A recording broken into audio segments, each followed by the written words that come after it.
Oh, good morning, Robby. Howdy. Hey there, ho there. I'm just listening to my other computer on standby delay. So, Robby, it's going to drive me absolutely insane if I don't turn off that echo. I will be back in 10 seconds.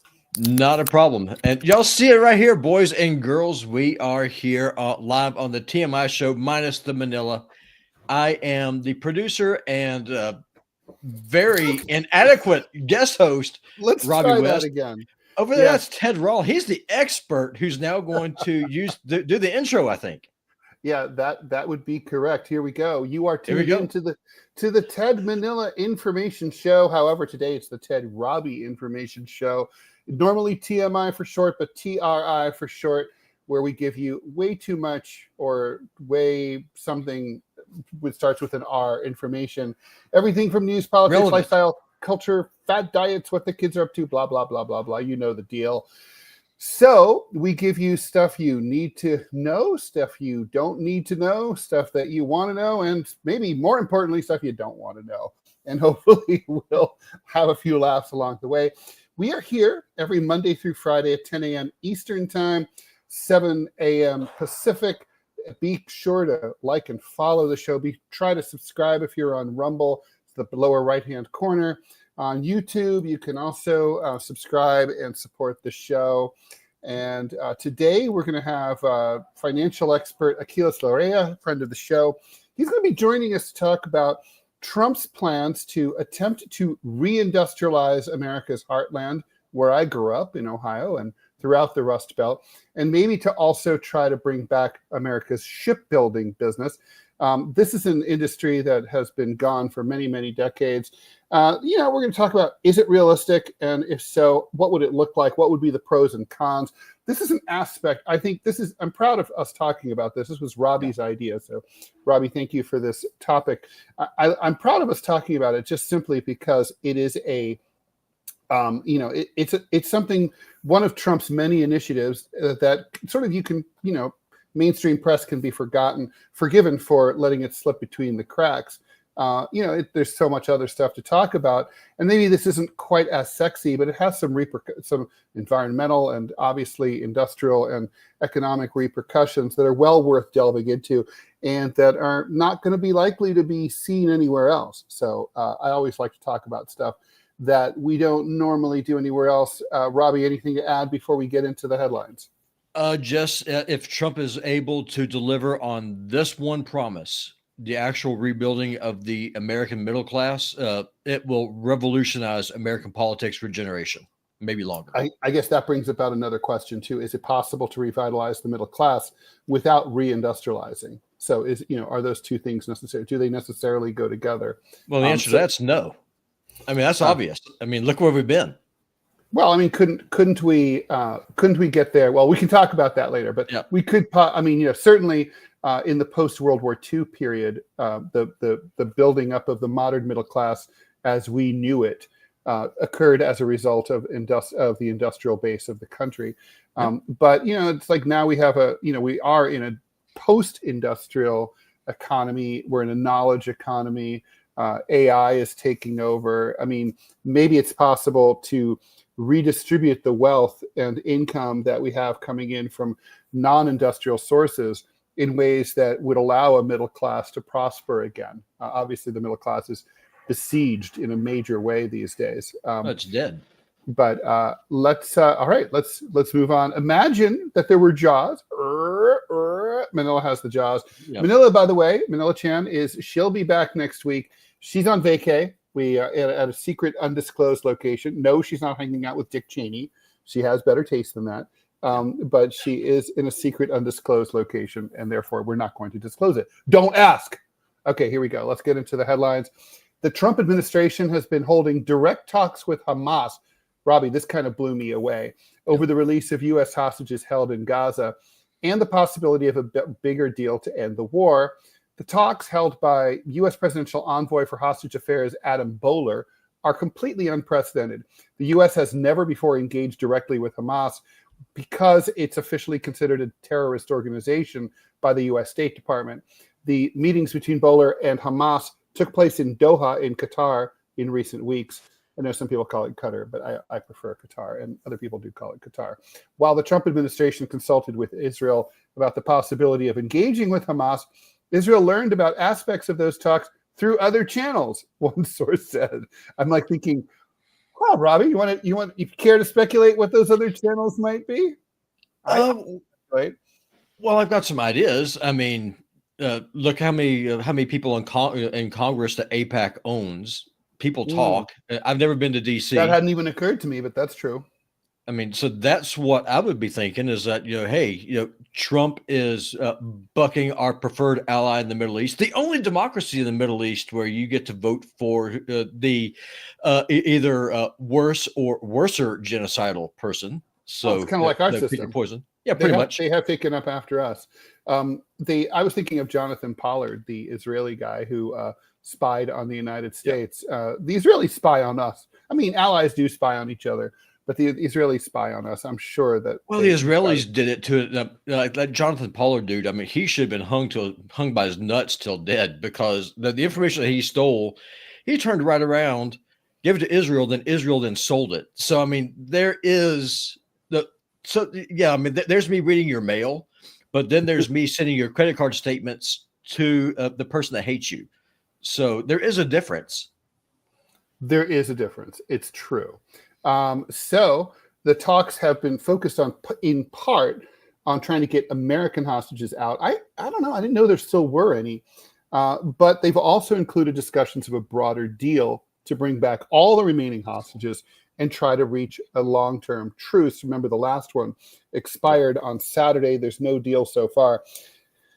My read here, and so, to me, the Trump administration has been a hodgepodge of good, bad, and ugly. And this has been, I would put this in the good category. This is, the administration likes to talk to anyone and everyone.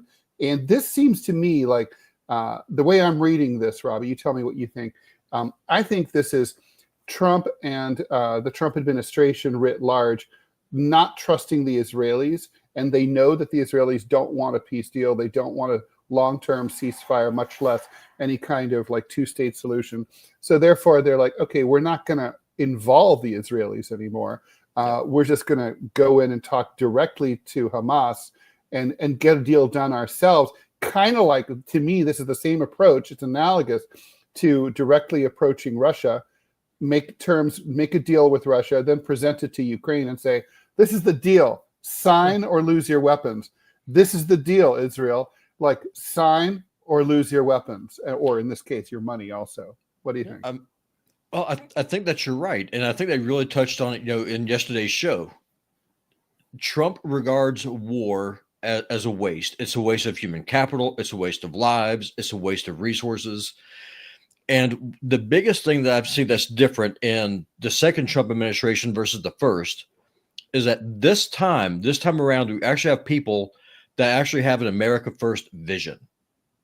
Like, what is in it for the American people to just keep arming Israel just to go bomb its neighbors? What's in it for us? And so I think that Trump is, as opposed to the last time, we was completely surrounded by neocons. He's kind of taken a page out of Lincoln's playbook with the whole team of rivals idea, and has a difference of as people in his ear with a difference of opinions, and then he's actually listening and then making a decision that he thinks works best for him based on his instincts. At least that's what I'm hoping. Yeah, no, I think that's right, and I think, look, I got to say, I'm Ted Rall, and I approve of this message. I mean, I'm all about it. I think it's great that the Trump administration will, has been talking directly to Hamas. That they didn't even talk to the Israelis to ask them for permission. Like, are you okay with it? Do you mind? Well, why would you? We're just doing it. We're the U.S. of fucking A. We will talk to whoever the fuck we want, and and that's it. And and I bet also, frankly, they're gonna get further than the Israelis did, because Hamas probably appreciates being talked to directly by the United States instead of being snubbed repeatedly. I mean, we think that if we treat everyone with a cudgel, that somehow they're going to react better. But I think showing some respect and sometimes and treating people like human beings is hey, we should try it sometime. Well, talking doesn't hurt. I mean, talking doesn't hurt. I cannot see a downside to this. No, I don't see a downside either. I'm sure the Israelis are furious. I'll be very interested to read the Jerusalem Post editorial page tomorrow. Apple today announced its largest ever spend commitment. It plans to spend over $500 billion here in the United States over the next 4 years. This new promise builds on Apple's history of investing in the U.S., blah, blah, blah. We are bullish on the future of American innovation, and we're proud to build on our longstanding U.S. investments with this $500 billion commitment to our country's future. That, according to CEO Tim Cook of Apple.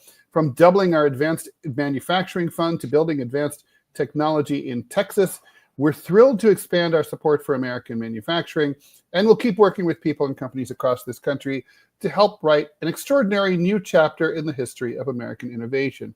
So, Robby, I read the word American about 75 times in that statement, and I can't help but note the interesting time period of in the next 4 years. I'm like, what's it's the Trump 4 effect. Years? It's either the Trump effect or they were going to do this anyway, but they're trying to make it look like they're doing it for Trump. I don't think they'll do it anyway. I think what this is that they're reading the tea leaves. Trump has made it very clear that if you are an American company and if you're going to do business overseas, then you are going to pay more to do it. One of the things that Trump is really hawkish on, like I don't know if you saw or not, but I think it was on Tuesday, he put the leaders of Japan and China on notice, say, if you devalue your currencies, I'm going to slap even higher tariffs on you.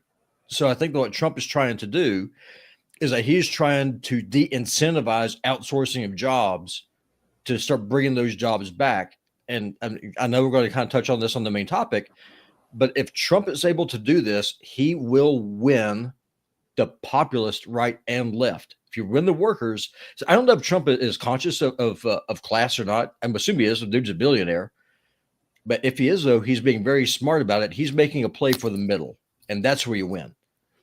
Well, we'll see if that's true. I mean, certainly, I don't know. It's funny that you mentioned that because the biggest challenge for those of us on the left is to try to build class consciousness among the working class and the petty bourgeois and the poor.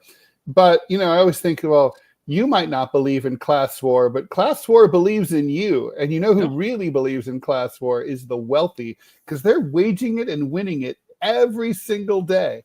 So, I like the way you put that. I think there's going to be, I think it's completely fair, and I have been saying this for years, as you know, that if you want to do, if you're a big corporation and you want to have access to American markets and our giant consumer market, which even though we're still, we're Americans are suffering and all that, is still bigger than any other country. Yeah. We should be, you should have to build stuff and hire here in the U.S. You should have to hire American workers. Otherwise, we have the right to punish you. And well, I'm totally okay with that. No, I am too. And here's the thing: is like before I started reading your book, for full disclosure, Ted gave me a copy of his book to read. What's Left? Advanced copy. It's not out yet. Yeah. Yeah. And so I've been going through reading it, and before I started reading this book, I didn't know how to really articulate what it is I'm trying to say. And that's a big problem that people on the right have, because if you come from my school of thought, the whole idea of class is kind of foreign to you. So we have at least on the right, we have a hard time articulating that. So that's all on you. You gave me the vocabulary to actually be able to say what the hell it is I'm saying. Well, I appreciate that. Trump's making the play. Yeah, Trump is making the play. All right, so let's keep going. President Trump, speaking of which, is expected to issue an executive action as early as today, calling on the Secretary of Education, Linda McMahon. It still makes me laugh that she, the former the WWE lady, is to take all necessary steps. Is she still married to Vince? I don't even know. I don't know. Anyway, I know Vince has problems. But anyway, to take all necessary steps to facilitate the closure of the Department of Education. The move has been expected since early February, when the White House revealed its intentions to close the Education Department, but withheld the action itself until after McMahon got confirmed by the Senate. Now the Senate has confirmed her as of this past Monday to be the next and I guess possibly last Secretary of Education. Democrats voted unanimously against her after she publicly committed to getting rid of the Department of Education. The draft action instructs McMahon to act, quote, to the maximum extent appropriate and permitted by law, end quote. That's an acknowledgement that the department and its signature responsibilities were created by the United States Congress, are protected by statute, and cannot legally be altered in any way without the approval of Congress, which would, of course, require 60 votes to overcome a filibuster in the United States Senate. I'm just going to go out on a limb here and say this is one place where Donald Trump's not getting his way. I don't think the Democrats are going to give him the votes, I guess the 6 or 7 or so extra votes that he needs in the Senate to overcome that filibuster. Republican presidents have tried to get rid of the Department of Education established under President Carter a lot of times, and they've always failed. And I understand the argument for it. To me, it's like mainly, the idea that, in this country, under our Constitution, states and cities are in charge of education. And so what's the purpose of a federal Department of Education? On the other hand, think of the optics. I mean, we're already known as an anti-intellectual country, and the whole world will be like, look at the Americans. They got rid of their education department. Of course, most other countries have national administration of their educational systems. Everything's unified from the national capital. So they probably don't understand how it works here. Our system's unusual. It's close to unique, really. But it's going to make us, just give the rest of the world another reason to laugh at us.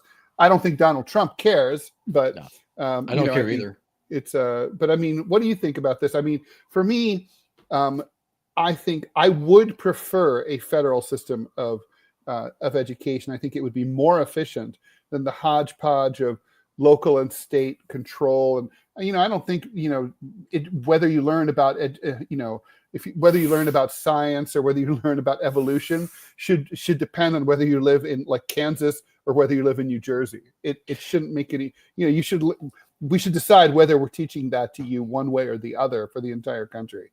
Yeah, now, this is where we have some daylight between us because I don't want the federal government involved in education at all. No, whenever I look at the Constitution, it's the entire purpose is to restrain the federal government. It's always supposed to do what it is specifically given power to do. Educating kids is not one of those things. So right there, they weren't. It is true that when the Constitution was ratified, there was no such thing as a public education system in the United States at all. That developed in the 19th century. And then over time, because it happened organically, right? It was like people created one-room schoolhouses on the frontier. Obviously, cities had different systems. There were lots of private schools, lots of religious schools, lots of and lots of just sort of there is a hodgepodge. And so that's why how we ended up with the system that we have now.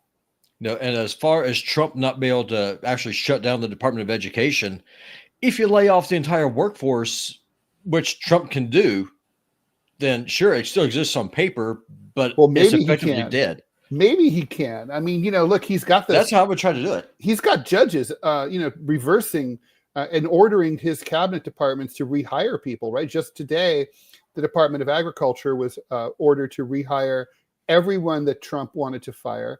There's a bunch. I mean, it looks like basically Doge doesn't really have the right to fire anyone. Except unless they work for Doge. Well, here's the thing. Let's just say, for example, if I worked for you, right? If I was your employee, let's just say I'm your producer. Let's say that's just an example, right? Yeah. And you're paying me a salary, and you want me to go in and do your video editing and take care of all the stuff behind the scenes. Mm-hmm. If I don't do it, if you can't fire me, do I work for you? Well, the answer is no. That's not the question. That's not the analogy. I can fire you because we have at-will employment in the United States, and unless you have a contract that says I can't fire you, I can fire you. Doge is like some dude walking down the street with his dog decides to call you up and says, I don't think you do a good job for Ted. So I think you got to go. You're fired. And if they don't even ask me, and I'm like, I like Robby. I don't even want to. What do you mean? You're firing him? You're gone. Oh, yeah, we're firing Robby from you. What? That's what Doge is. Doge is just some rando. Oh, I completely get it, but here's my question though, and maybe we need to have Steve Gill on to explain the legality of it. How can a judge block an executive from doing mass layoffs? And if a judge can do that, then why can't judges just come in and say, okay, Joanne, you don't have the right to lay off all these people and shut down your stores? Or if I can answer that question. Answer this question. Okay, I can answer that question, because if you're a federal employee, you work for the relevant cabinet department or government agency, right? So let's just say, for example, let's say you're a soldier. Then you're an employee of the U.S. Department of the Army, okay, under the Pentagon. Well, even though Donald Trump is the commander in chief of the armed forces, he's not the CEO of the Department of the Army. He's not the secretary of the Army. The secretary of the Army is the highest authority when it comes to hiring and firing in the Army. So, I'm going to promote you to colonel. So Colonel West can't be fired by Donald Trump, but he can be fired by the secretary of the Army. That's what it boils down to, is like and forget about, like, that's in the military. You could make some argument that the commander in chief should have that ability, but let's just say it's the Department of Agriculture. The Secretary of Agriculture is the big poobah of the Agriculture Department. So why wouldn't Trump just go tell the Secretary of Agriculture or the Treasury for the IRS, say, hey, I want you to fire all these people, and if you don't, I'm going to can you. He could do that, but that's not what's happening. What's happening is that Doge, Elon Musk is popping into the Department of Agriculture and saying, like, you're fired, and the employees are saying, who the fuck are you? And we don't, and so we don't work for you. And so they're going to court, and they're saying some weird dude who dresses strange is coming in, and he's telling us we're fired. And the judge is like, yeah, you can't do that. It's really straightforward, I think. So it's just a matter of, it's the execution is where the problem is. Yeah. No, totally. Donald Trump could absolutely order his cabinet department, his underlings, his direct, cabinet members to say, I want you to fire X number of people. I want you to fire this person. Now, the person could still avail themselves of the courts, but it would be hard. I mean, it's not going to be easy. I think what Trump was trying to do with Doge is he was trying to avoid direct responsibility of being the bad guy who's firing hundreds of thousands of people. And then if the economy goes tits up, everyone comes looking for him. He's like, this way, it's like, well, Elon Musk, he's on the spectrum. He doesn't care if everyone hates him. He's rich. It's like, Elon will take the fall. That's what this is about. Gotcha. Okay, right. Yeah, I can see that. But thank you for explaining that to me. This is like, how the hell can the judges even stop him from doing this? It makes no sense to me. I mean, he's the boss. It's like, but he's a boss, but he's not the boss. He's not what it is? He's not, like, in mafia parlance, the boss of bosses. He's not that.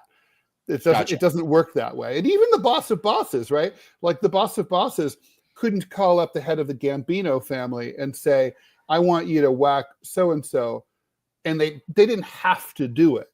Now, on the other hand, he could have the head of the Gambino family whacked or threaten to do it and then tell him, I want you. So it's like that. It's a step removed. Gotcha. Right. Okay, fair enough. Trump's administration is planning to revoke temporary legal. I think this is a big story, Robby, because it's in many ways, if for anybody who's kind of wondering, where U.S. policy is headed towards Ukraine, this story to me maybe reveals more than stories that seem to be bigger, like that big press conference that happened on Friday. Trump's administration is planning to revoke temporary legal status for 240,000 Ukrainians who fled the conflict with Russia. That, according to a senior Trump administration and 3 other sources. This would put these Ukrainians on a fast track toward deportation. This could happen as soon as next month. And it would be a reversal of the welcome greeting that the Ukrainians got under Biden. The planned rollback of protections for Ukrainians was well underway before Trump publicly feuded with Zelensky last week. It's part of a broader effort to strip legal status from 1.8 million migrants allowed to enter the United States under temporary humanitarian parole programs launched under Biden. Migrants stripped of their parole status could face fast-track deportation, according to ICE. And of course, there's a separate story we're not going to get into. Well, we can, but we don't probably have a lot of time about just how the pace of deportations is a cause of great frustration to the Trump administration and a lot of people, I would imagine, like you. But there's also who support deportations. But I think this is like, if you're reading the tea leaves, like how serious, is Trump really, throwing the Ukis under the bus? Oh, I'd 100%. Say right here, right there, there's your proof. Oh, I completely agree. And one of the things that even before this war started, Ukraine was in a demographic crisis, from the population collapse and stuff. So, I mean, this ultimately is a good thing for the Ukrainian nation, in my opinion. Go back home. Yeah. I mean, because if the war ends. Oh, well, that will help. Fewer people getting killed will help. I completely agree. I mean, in the war, and then encourage people to go back home. It's not even here. It's in Europe. A lot of them are fleeing the draft too, because they. Well, of course. Yeah. Well, that's what I'm saying. The war ends. You go back home, maybe start having babies and start rebuilding your country. I mean, that is a good thing. Mm-hmm. I have no problem with it. Well, look, obviously, if you're going to, if the Ukrainians don't have a war to go back to, there's no reason for them to stay here, right? I agree. When I was working at the financial aid department at Columbia in the early 90s, we had at least one student come in, and she had full tuition covered by the U.S. State Department. In other words, the taxpayers, and she admitted as a refugee, a political refugee from the Soviet Union. And I'm like, but the Soviet Union ceased to exist a couple of years ago. Why are you here? Well, I'm a refugee. Well, but the reasons for your refugee status are over. So, correct. Go home. It's very, very strange. Anyway. Well, I mean, the way I see it, last thing I was saying, then now shut up because I know our guests will be coming up soon.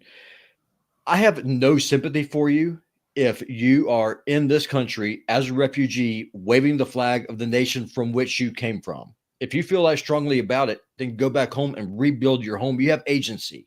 You can go back and make your home better. Well, I mean, it's honestly like the end of World War II, right? There were tens of millions of Europeans who were caught, and others, who found themselves exiled and on the wrong side of borders. One of the most fascinating stories, and I've always wanted to write about this, but I've never been able to find an editor that was willing to pay for the research. But I don't know if you know this, but roughly 2,000 U.S. citizens found themselves in the former Soviet Union after 1945. Most of the Americans were, there were tens of thousands, hundreds of thousands, but they were repatriated. But like 2,000 got stuck, and they were in the USSR, and they just couldn't get back because like the Cold War started, the Iron Curtain came down, and the US and the USSR really weren't talking to each other. So they ended up living the rest of their lives there. Fascinating story. 1991, the Pentagon sent emissaries out to, what was now the Russian Federation and the 14 other former republics of the Soviet Union to try to track them all down. The Russians opened their archives and said, here's where they're all living. And they went one by one. There were still several hundred of them alive.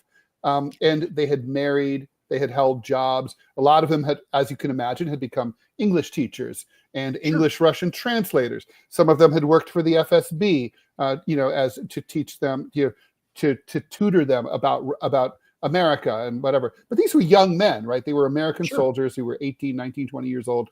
And it's just by accident. And they ended up having families there. Anyway, they were all, the few hundred who survived, they were all asked, hey, the Cold War's over. You can come back to the United States, to come back to Nebraska or whatever. And they're like, my life's here now, and I don't even think about the United States anymore. I speak fluent Russian or Kazakh or whatever, and I'm here. I just think it's a fucking fascinating story. I agree with you. It's kind of like that little town in Brazil that was founded by Confederates who refused to surrender. Like the name of the town is like Americana or something like that. That's when I visited Brazil, I actually went there. They have Confederate battle flags. At least when I was there on every street. So weird, because of they're descendants of Confederate soldiers who refused to surrender, so they went to Brazil. That's kind of cool. It is kind of awesome. All right, so let's one last story, and I don't see. Oh, there he is. Okay, hey Achilles, we see you. We have one more story when we're going to bring you on. Jathan Gilder, 32 years old, told employees at Tiffany and Company at the mall at Millenia. I didn't know any malls were still around. I thought they'd all gone out of business. At about 1:45 p.m. on February 26th, that he was a rep of an Orlando Magic basketball player before he was taken to a VIP room and shown several high-end pieces of jewelry. That, according to the cops down there in Orlando. Gilder was shown a pair of nearly 5-carat diamond earrings worth $160,000, a pair of just over 8-carat diamond earrings. God, they gotta hurt your ears. Those are big diamonds worth $600,000, and a 5.5-carat diamond ring worth nearly $600,000, according to court documents. He then snatched the 3 pieces of jewelry, struggled with employees before he dropped the ring and took off. Mall security cameras captured images of Gilder fleeing in a blue Mitsubishi Outlander that detectives then traced to an Enterprise rent-a-car in Houston. The Florida Highway Patrol spotted him in his SUV at just before 8 o'clock at night on I-10 in Tallahassee, about 300 miles northwest of Orlando, taking what they called the fastest route back to Texas. As he was being taken into custody, however, Gilder swallowed several items. A scan of the suspect taken at the Washington County Jail found foreign objects in his stomach. These foreign objects, the cops say, are suspected to be the Tiffany & Co. earrings taken in the robbery, but will need to be collected after they pass through Gilder's system. In jail, Gilder spontaneously asked staff, "Am I going to be charged with what's in my stomach?" As Gilder was sitting in the patrol car, an arresting trooper heard him say, "I should have thrown them out the window," according to police. Man, it's wild. No, back before I moved to Montana, I worked in the emergency room in Pensacola, Florida, and you would see so many people that if they get caught with drugs or something, they would swallow their dime bags or something just to try and get away from it. And it was just like, that doesn't do you any good. No, that does you no good at all. And the funniest or most infamous story, if you want to call it that, this dude, he did that. He swallowed a dime bag. And then, of course, immediately what you do is that you pretend like that you faint or go into a coma or something, because then you have to go to the hospital first. Long story short, they put a catheter in this dude. Oh, God. And because a lot of times that's enough to wake a guy up. You'll start showing some life. This guy took it like this dude took it like a trumper, did not move, didn't flinch. I could not have done that. Just saying. Well, long story short, catheters are held in because there's a balloon at the end that expands at your bladder. Well, this dude obviously didn't know. I hope this is something I never have to experience personally. So he was laying down in the trauma room. Like 3 hours later, he gets up and runs with this catheter still in him, with predictable results when that balloon ripped out. It was a hellacious mess. That was, yes. Every man watching this stream right now can imagine what happened. He will never have my balls are crawling back up inside. Yes. Oh my God. So Achilles, this is the kind of high-end content that you're coming to today. Welcome. This is what I have to follow. All right, let's 100%. Keep it classy. Let's bring in Achilles. Achilles Larea Jr. is the founder and CEO How am I of Larea supposed Wealth to follow Management this? in New York City. I have no idea. Oh, we have no doubt you can do that. You're a man of many talents. I'll tell our personal grocery stories. Yeah. So he's a personal CFO to Latino executives and entrepreneurs with over $1 million portfolios. A St. John's University graduate, and I don't know if this is true. I found this on AI. 3rd degree black belt. Is that true? I'm 5th now. Yeah. I was supposed to Oh, be okay. going, Oh, my apologies. All but right, remind me never I, to cause you offense. I've been remiss in my practicing, so I can't even say I'm a karate guy as much anymore.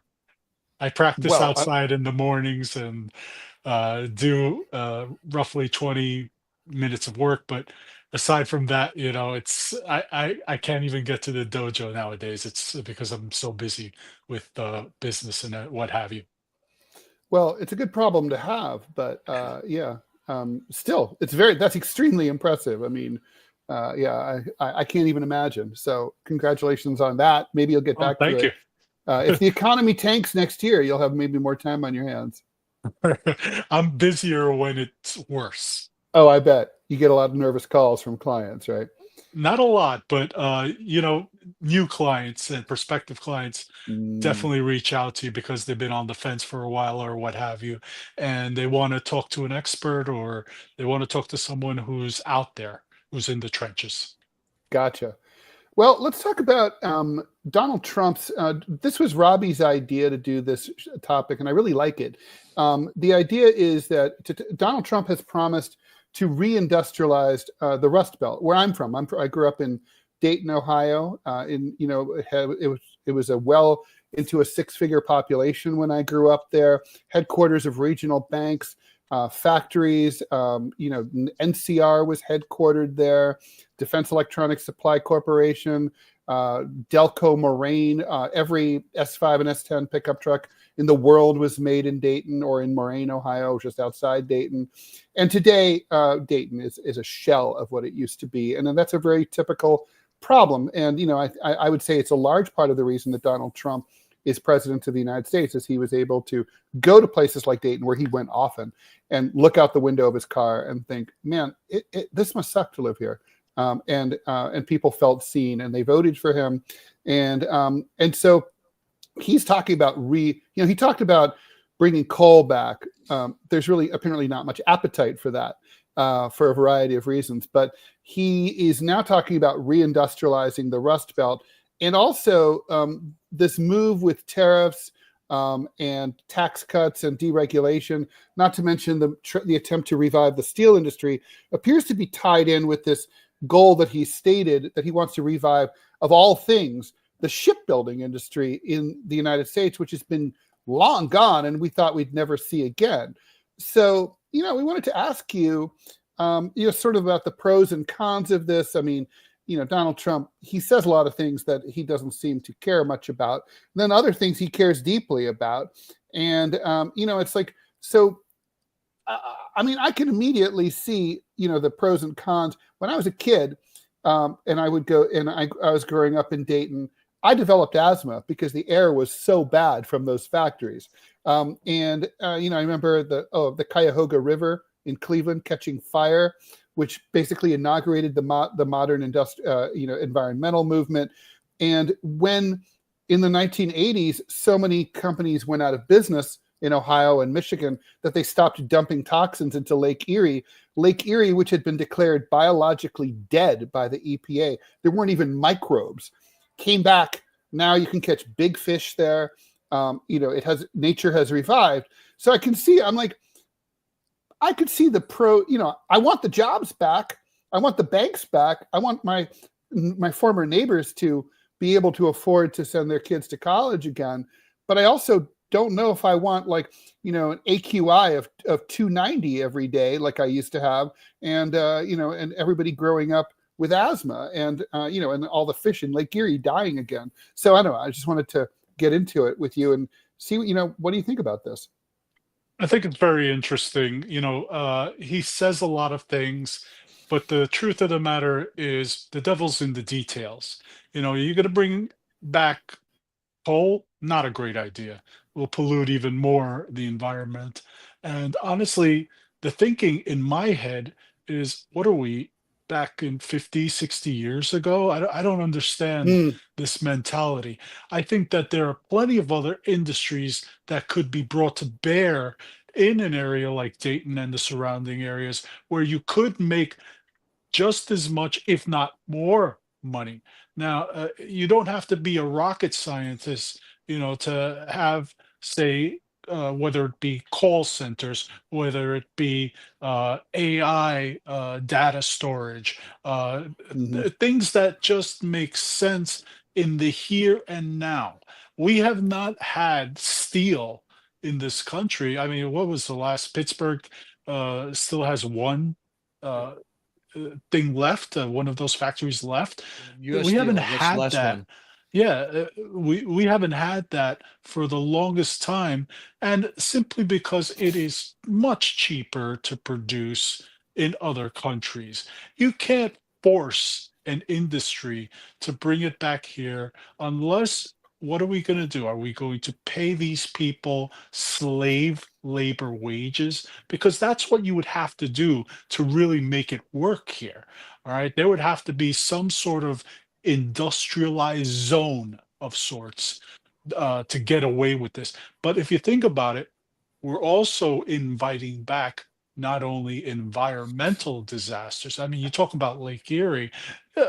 I mean, you could talk about several areas that were declared. You know, the whole reason why we have super funds was because this kept happening again and again throughout the country, because there was no corporate responsibility.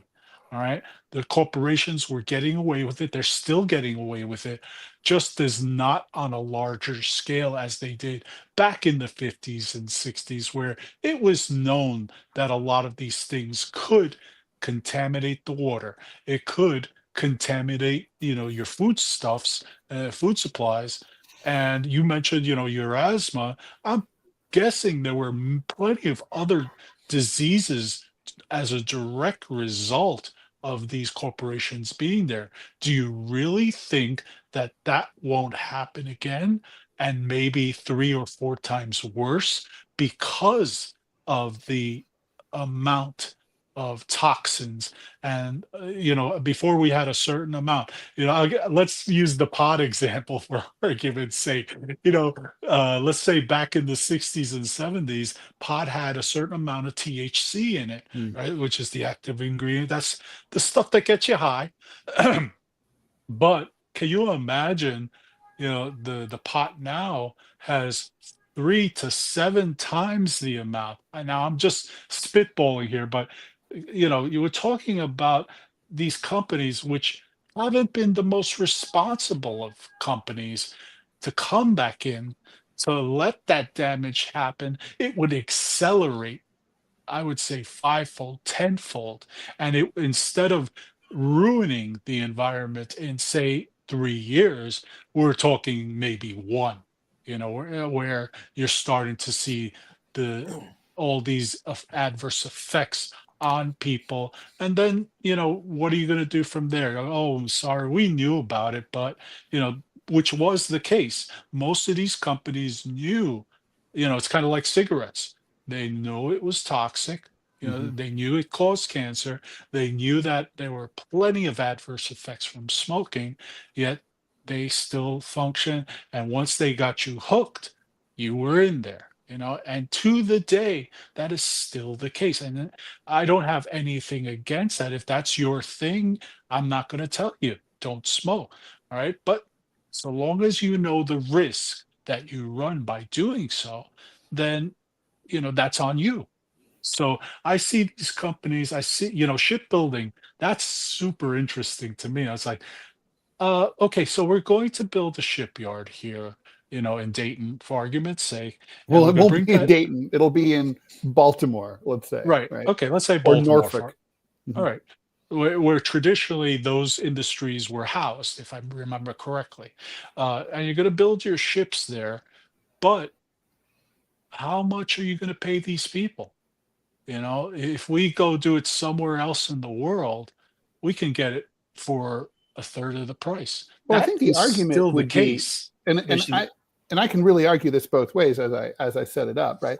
But I mean, I think the argument in favor would be to say, maybe we don't have to pay slave wages to make this work. I mean, you're talking about stuff that is intrinsically very, very heavy to and expensive to transport. Steel, all the stuff that goes into shipbuilding.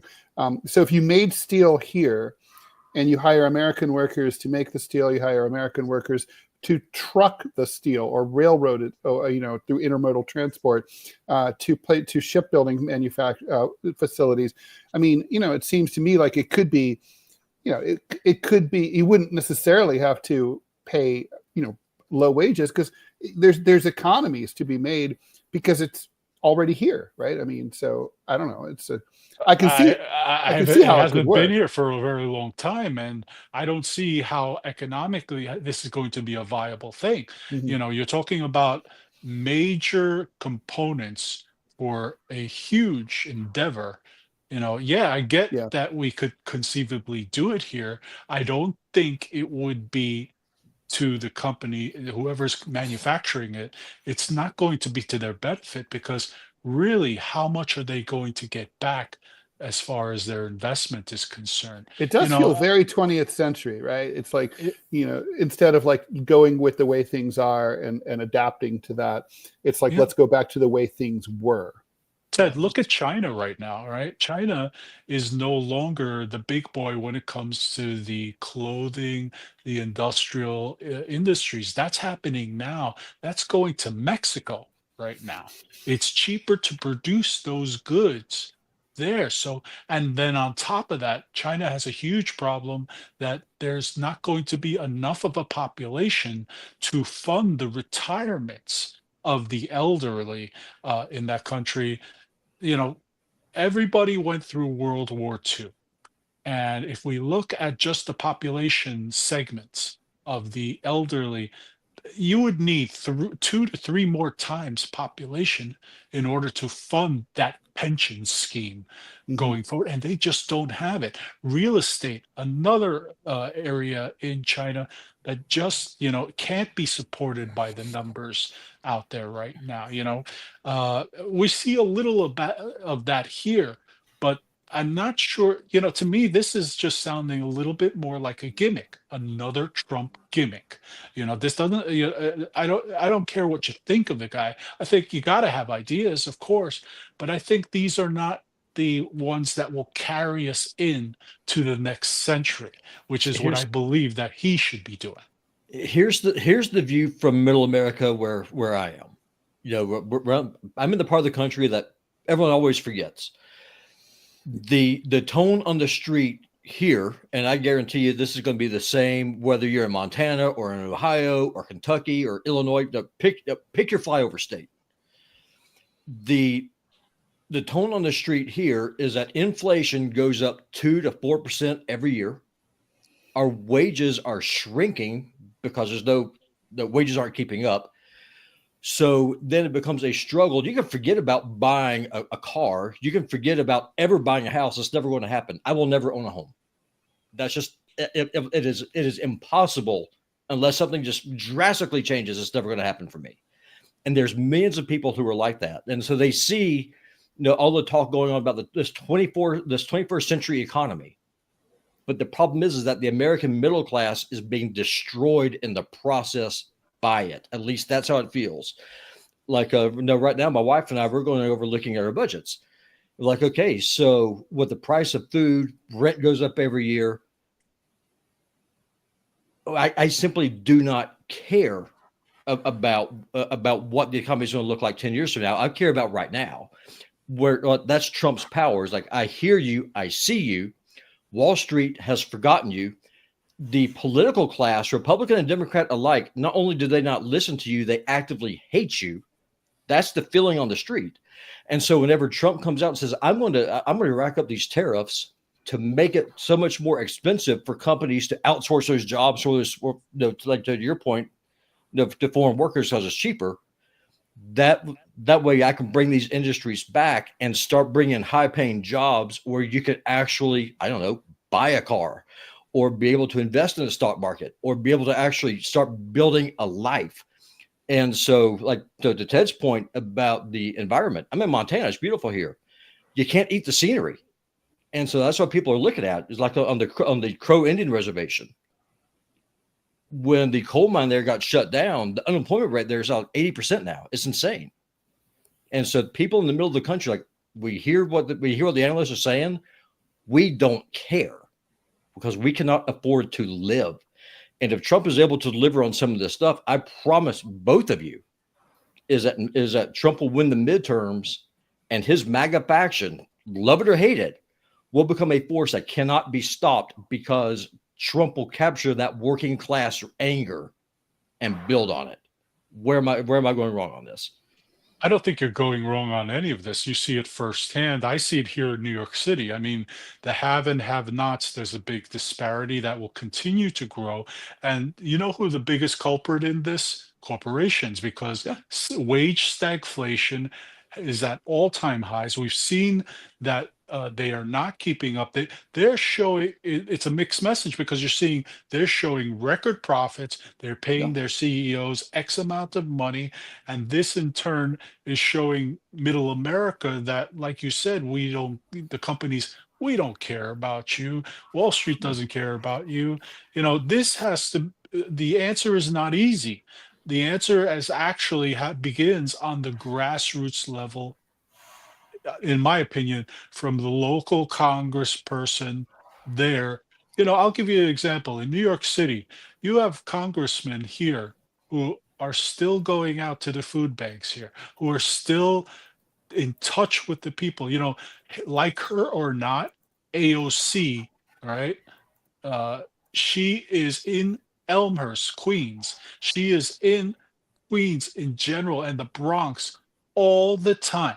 She does not sit from a perch in Washington, D.C. Anytime the Republicans have tried to knock her out of the race, she has destroyed them by usually 80 to 90% versus their candidate.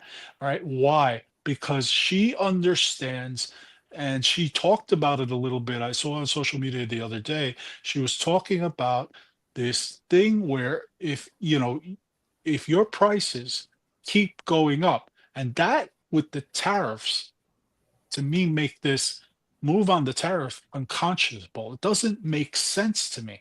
All right. We are not, this country was built on tariffs. If you think about it, back in the 1800s, the 1700s, Sure. there was no IRS at the time.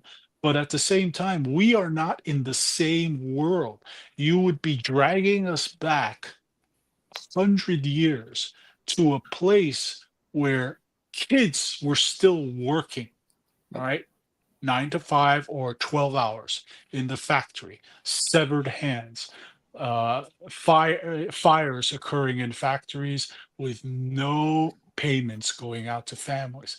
Do you really want to go back to that? I think people love the idea, hey, put me to work, put my kids to work or whatever, whatever it Sure. needs to do. But if a company came out, to middle America, there's going to be a lot more concessions. What they should be doing there is creating special tax zones for these companies and a living wage that everybody can be proud to have. Yeah. But how do you do that?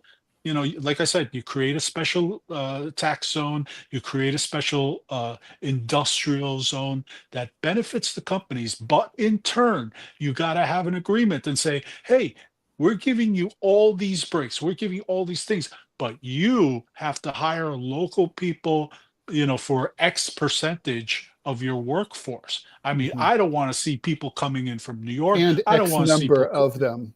Correct. And you have to stay open for X amount of time. If I Correct. lived You just can't up and leave. These Reagan, I think it was, who started these enterprise zones, and they didn't work because they didn't really hold the company's feet to the fire. Right. There was no accountability with those companies. Absolutely. I thought it was a good idea in theory, but without holding these companies accountable, you say to the company, hey, we're going to, we expect you to hire X amount of people in this amount of time. And if you don't do it, guess what? One segment of your tax, or we're going to increase your taxes by the percentage that we agreed upon. Once again, the devil's in the details. I think this might be more effective than just say we're going to bring all these industries back. And, if you look at like the car industry going back and forth, they go back and forth from both Mexico and Canada, for the parts and the like that are made in this free trade zone we used to have. Now no longer, because we're looking for someone to blame so we can get more tax cuts for the rich. Let's call it what it is. All right. So in my opinion, the only way to fix that is everybody sit down. At the end of the day, this is about money.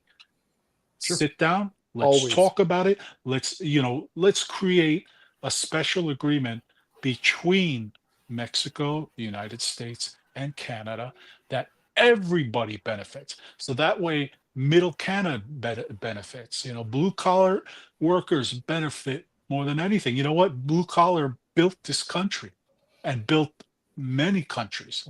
You having good people who work and earn a decent wage, a living wage, is the way out of this, in my opinion. I agree. And I think this is about money, but I think more than that, Achilles, I think in this case, it's more about stability, because there's so many people who are giving up on voting. They're giving up on the system. They're completely unplugged, and all they feel is despair. And then that despair then becomes anger. And if someone's listening, Angie Wong, I know you're watching right now. If you want to unseat AOC in New York City, I can tell you how, and I can answer your question also about tariffs. AOC going to the food or going to the Bronx and stuff, doing her little photo ops is great. But you want to know how you take her out? This is how you take her out, Angie. Listen to me. If you want to win that seat in New York, you go there and say, instead of you being here in this food line, how about if we bring these apparel companies there in Mexico because of the tariffs? Let's raise the tariffs. Let's make it more affordable for these companies to be here and start building apparel factories here in the Bronx again. Let's bring jobs here. That way you don't have to be in what you're talking about has already been happening. The last Bronx borough manager, and you have to live here to really know the situation, what's going on here. So no offense to you, but no, I don't know. We're not talking about AOC just doing that. We're talking about there is a concerted effort in the Bronx by the borough manager, by President. the head of the borough there. Ferrer, right? I don't know at this point. Yeah, because you two are neighbors, ain't you? Y'all both live in New York City. Yeah, well, yeah. New York City is 5 boroughs. Everybody forgets there's 5 boroughs here, 5 counties, and we all work together. I mean, we try to work together for the same goals, which is to have that living wage, to have that quality of life. You know what? What really has taken off here? Technology. There are spaces for technology, where the big corporations, I mean, at one point we had to talk Google coming in at one point, and that fizzled out because they didn't want to play by the rules. They did not want to be accountable to New York City. And, basically we said, no, absolutely not. AOC told Amazon to go to hell too in Queens. And and this might break people's brains outside of New York City, but that was a popular decision on her part. New Yorkers were like, yeah, bye Amazon, see ya. Because these were subpar wages. Not only were they subpar, but you have to remember, New York is one of the most, in comparison, I think only Los Angeles compares, but New York is one of the, if not the most expensive places to live. So you cannot get away with coming here and deciding, hey, we're going to pay a subpar wage and get away with it. It's not going to happen. The unions say no. Not to mention Amazon was going to get all sorts of city. They were going to get all sorts of city tax breaks. Absolutely. Why? Right. It's exactly. They have plenty of money. Give them some breaks, of course. Encourage the business, but to make it where economically for a family whose parents are working in these shops, not the right decision. What works for New York is what doesn't necessarily work in Montana, right? I mean, New York has a highly educated workforce. It's high population density, very expensive real estate, so it doesn't huge make a lot of tax base. Right. So it doesn't make a lot of sense for us to have, big factories, employing people who don't need a college degree to do those jobs or to get hired to do those jobs. It's true that for us, AI and programming and all that, coding, and getting people who, are all living close to one another and doing knowledge-based stuff makes more sense because we all live next. New York City's a big city, but it's vertical, and nothing's really that far from each other. You could be, the furthest part of the Bronx to the furthest part of Manhattan by subway is maybe an hour and 15 minutes. It's not that bad, and it could be faster sometimes. So it's like we're interconnected in a way that other places aren't. So I think that's an important thing. Speaking of AI, I asked AI about this topic about achievability of Trump's goals. I thought you'd find this amusing. AI says modernizing infrastructure and securing funding would face political gridlock and budget constraints. The odds are 50 to 60% with bipartisan support, right? So no bipartisan support, obviously, right? I don't think. Training a workforce is feasible, 70% chance, if education aligns with demand, which these days is totally not the case, right? There's tons of people who need jobs, tons of employers who say they can't find people to fill the positions that they need because they don't have the right educations. And supply chain retooling is tougher, 40 to 50%, given global competition and cost. Government commitment via defense spending, which Trump is going to cut, and or protectionist policies could push success to 60 to 70%, but sustained effort over decades is key. And that's when I started laughing. America doesn't do sustained effort over months, much less decades. Let me ask Robby a question. Robby, Sure. let's just say for argument's sake, I'm a big company. I come into Montana where you are, and I say, okay, for the most part, we're going to give you paid training, but it's going to be a third of what you would normally make, right? But you really need to know how to operate the next phase of this evolution that's going to occur here, but by the end of it, your wage is going to be, let's just say the median wage there is 40,000, right? They say by the time we're done, you should be at 35 to 38, 35 to 40, as far as the band is concerned, that wage band, or higher. All right. Sure. Would you welcome that? Would you sit 100%. down, do the training, go through it? It might take 6 months to a year. I know that most people would, but the question is, would we hold the company accountable for that training? Because training costs them money. They're going to, any big business that moves into an area, they lose months. I want to say 8 months or a year. Easily, they lose money for that entire period until everything is up and going. And I think that is really the way in middle America to make people interested. I don't think that this idea of going back and, I know that some people will just take any job, but at this right now here, it's all about point, just surviving. It's all about just surviving right now. Forget about the job that you want to have. It's literally, here, Achilles, and I'm sure, I speak for probably 90% of middle America right now. It's here too. It's all about just simply surviving. It's about just being able to pay the rent and then decide what bill am I going to be late on this month so I can get groceries for my kids. That is the reality. Absolutely. And when you are thinking that way, pardon me for saying this, your mind cannot think of bigger things. Of course. And that is the perfect way that companies, corporations keep a certain percentage of the population down, right? It is exactly their program, whether conscious or not. This is the way they keep people below middle class, and that they can control people more so who are at that level, because you cannot think big if you can't make your rent, you can't buy your kids things. Absolutely not. So we have to find something that gets them on the road to, okay, like I mentioned, the training's going to start here. We're going to pay 80% of what your wage is going to be. Then it goes up. The longer you're in there, the higher it goes up. So let's say 6 months from now, you get a pay increase.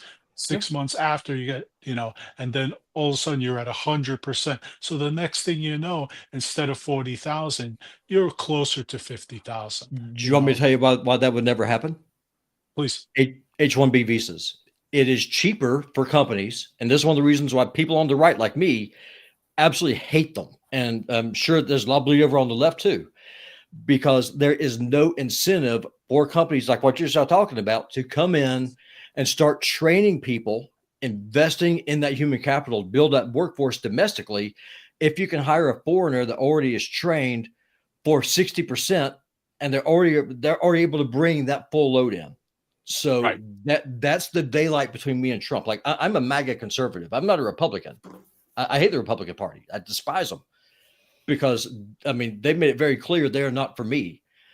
But the split that you see on the right is between what you just talked about, investing in the American population versus the country club Republicans who want to bring in foreign serfs, let's call them what it is, H-1B visa holders, to depress those wages. And that's what I'm saying. What Trump is doing now, he's pushing for stability.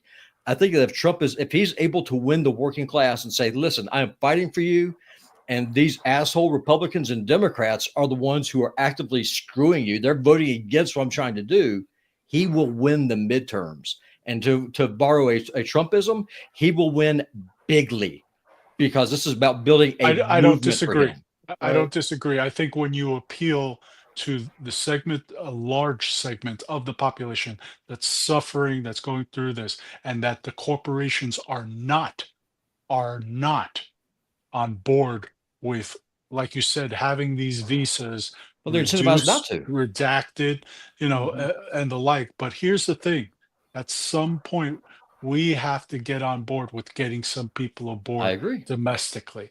And things the are going to question explode. now goes back to the corporations. Are they willing to go and do this? Yeah, And either that or they're going to deal with political instability that's going to hurt their bottom line in a major way. We're going to have to leave that there, Achilles, but thank you so much for joining us. Always a pleasure to see you. Achilles Larrea Jr. is the founder and CEO of Larrea Wealth Management here in New York City. Since 2002, he's been a personal CFO to Latino executives and entrepreneurs with $1 million plus portfolios, a graduate of St. John's University, and a 5th degree black belt. He's a frequent media contributor on wealth strategies. Let me throw something out real quick, Ted, real quick. Okay. I'm reading Achilles' book, Wise Up With Your Money. So I'm reading 2 books right now. I'm reading Ted's book, it's not out yet, and I'm reading his. And if you are interested at all in finance and trying to figure out just how to make your dollar stretch a little bit, I'm telling y'all, buy his book. It's on Amazon. Great read. I am not paid by him to push his book. I'm just telling you, it's a damn good book. Go buy it. I appreciate that. All right. And with that, talk to you soon, and have a great day, Achilles. Okay. All right. So with that, I think we're going to leave that there. Thank you so much, Robby, for guest hosting for Manila. We'll be doing this again tomorrow. Please subscribe. It was fun. It was, definitely super interesting. Thank you for that topic. Please subscribe to the TMI Show here on Rumble. That's on the lower right-hand corner. You'll see a little green box, a little oval that says subscribe. That's how you would subscribe. You got to do it while we're on the air. So either do it really quick right now or do it later in the day when we have the rerun after we post it. Please become a paid subscriber, $5 a month, so we can keep doing it. So we are fully independent, and don't whine if we go away because we can't do it if you guys didn't support us. I mean, it's like when you walk by that store that goes out of business and you're like, I loved that store. Did you ever buy anything there? No. Not really. Okay. All right. Well, I guess you didn't really love that store. So anyway, Robby, I'll see you tomorrow. We will see everyone tomorrow. And thanks again. See ya. Bye, y'all.